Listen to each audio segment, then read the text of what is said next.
Avant, je disais que je travaillais dans la cybersécurité, c'était un ovni pour tout le monde. Alors que maintenant, j'ai la famille, les amis qui me disent « Ah, super, on a vu le bureau des légendes, on voit ce que tu fais. »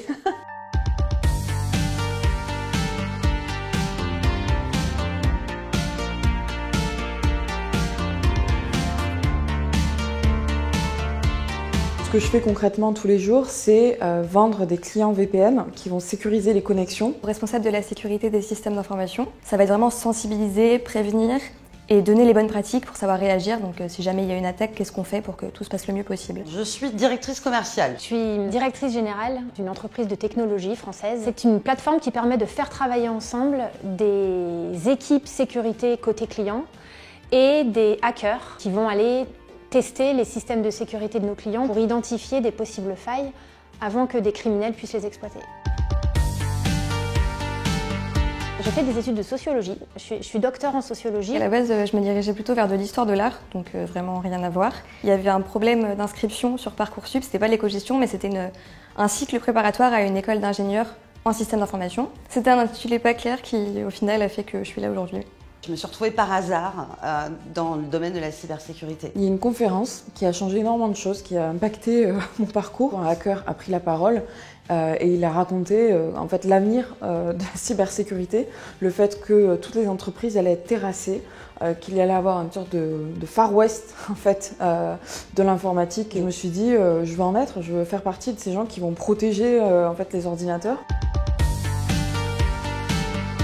C'est pas une légende, il y a très peu de femmes parmi les hackers. Alors nous, dans notre communauté, on les compte sur les doigts des deux mains, versus des milliers d'hommes. Dans les entretiens d'embauche, il y a deux phrases qui reviennent souvent. La première, c'est « et en plus vous êtes une femme », c'est tout, rien d'autre. Et ensuite, il y a la phrase « c'est un milieu d'hommes, ça va aller, ça vous fait pas peur ?» Il y a une majorité d'hommes et donc du coup, c'est très commun pour moi de me retrouver dans des conférences, dans des événements, là où je suis la seule femme, où je fais partie des 2 seules femmes dans la salle. Peut-être parce que justement la cybersécurité, ça fait peur. On a ce côté un peu sombre avec le hacker, son sweatshirt, en train de coder. S'il n'y a pas assez de femmes dans la cybersécurité, c'est pas parce que les hommes veulent garder entre guillemets ce secteur pour eux, c'est vraiment parce qu'en fait il y a peu de femmes qui s'y intéressent. L'ambition, c'est pas un truc qu'on autorise beaucoup aux femmes. Alors je caricature, mais il y a quand même beaucoup de ça. Il faut médiatiser, sensibiliser. Je ne me cache pas de dire qu'on fait un peu d'action positive, c'est-à-dire que si je reçois 3 CV de femmes et 42 CV d'hommes, je vais passer un petit peu plus de temps sur les CV de femmes pour leur donner leur chance. J'ai mis sur LinkedIn mon CV et directement j'ai plein de femmes qui sont venues me contacter. On ressent une vraie sororité, c'est hyper bienveillant, on sent qu'on va être accompagné jusqu'au bout. De toute manière, une chose est sûre, les femmes, on a une longévité beaucoup plus poussée que vous, messieurs. Donc la parité, on y arrivera. Début de la crise sanitaire, il y a 1 an, on a été contacté par un hôpital qui sentait qu'il y avait des tentatives de piratage sur le système informatique interne, mise en danger de la vie de centaines de patients. En quelques heures, on a trouvé des hackers qui se sont mis tout de suite au boulot pour tout de suite tester et voir où il y avait des failles. Ça, on en est hyper fiers.